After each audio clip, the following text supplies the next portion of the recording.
Good morning. So I've been, working on these text banks for the no on the recall. KDM actually has an area where you can add events to their site.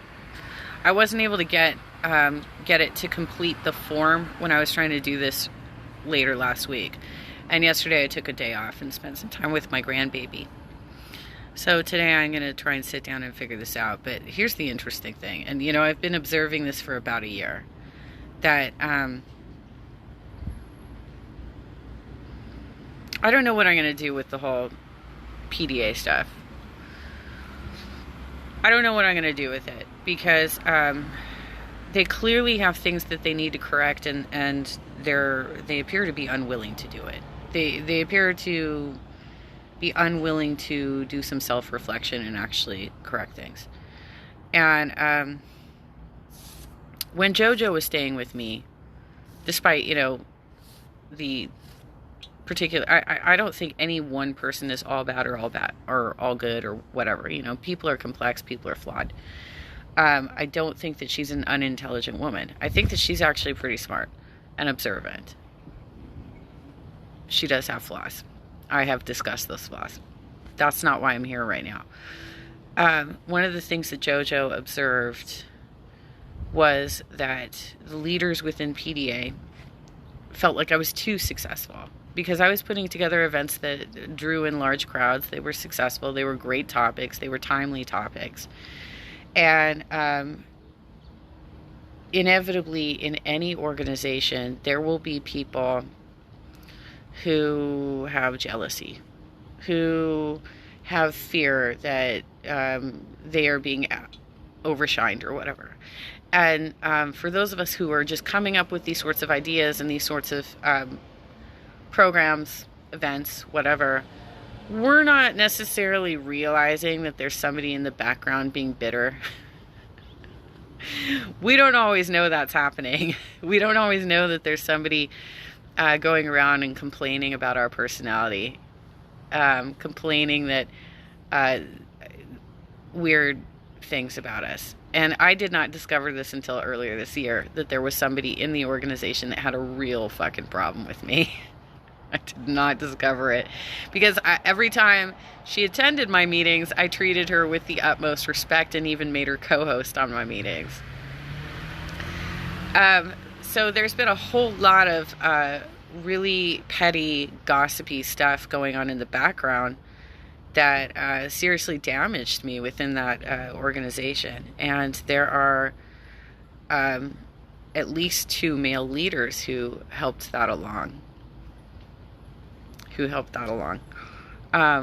Directly. And then the rest of the male leaders backed up the crew, which is unfortunate. But this latest thing, okay, so one of the things that they see as a personality flaw in me is that I kept pointing out that these people who are connected to the movement for the People's Party have been destructive. They pass smear campaigns, they're petty, they are homophobic, transphobic, racist. They this entire concept of it's all about class. It's not, everybody, you can pile everybody into a generalization. It's all about class. It's just simple nonsense because that's a way of being dismissive towards Black Lives Matter, towards LGBTQIA rights, towards women's rights, towards disability rights, and everybody else. It's a way of being dismissive to group everything into class, a class struggle. And we can walk and chew gum at the same time and realize that there are many, many issues in America that need to be solved. Many issues in America that need to be solved. And just because you focus on one thing in one moment doesn't mean that you cannot simultaneously focus on the other thing at the same time.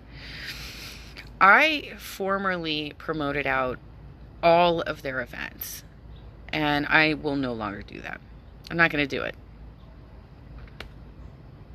I'm not even attending a lot of their events anymore.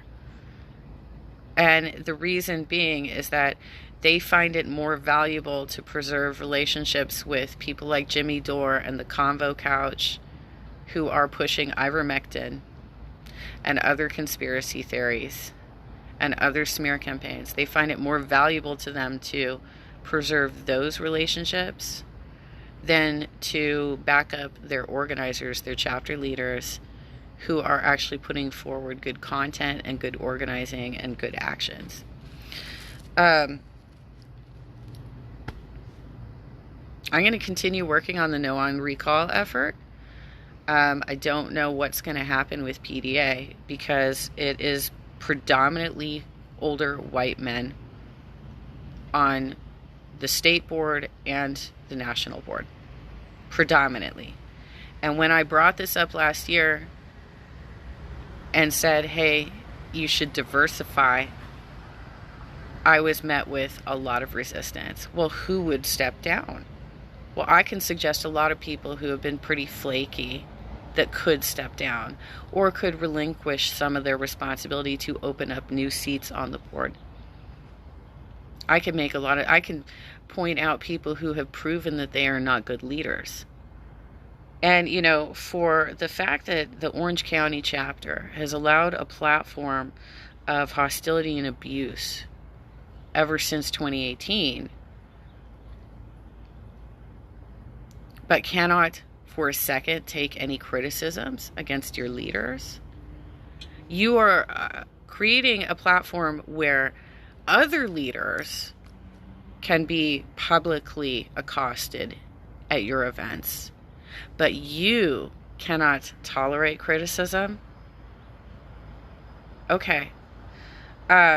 So long as PDA is connected to a group of a network of people that is pushing ivermectin, they have no business talking about healthcare. They have no business talking about healthcare until they are willing to actually make a stand for what is right and cut these toxic relationships. They have no business talking about healthcare whatsoever. And I call on PDA to diversify your board. Diversify your board. Show us that you are not a white male boomer misogynistic organization. Prove it to us.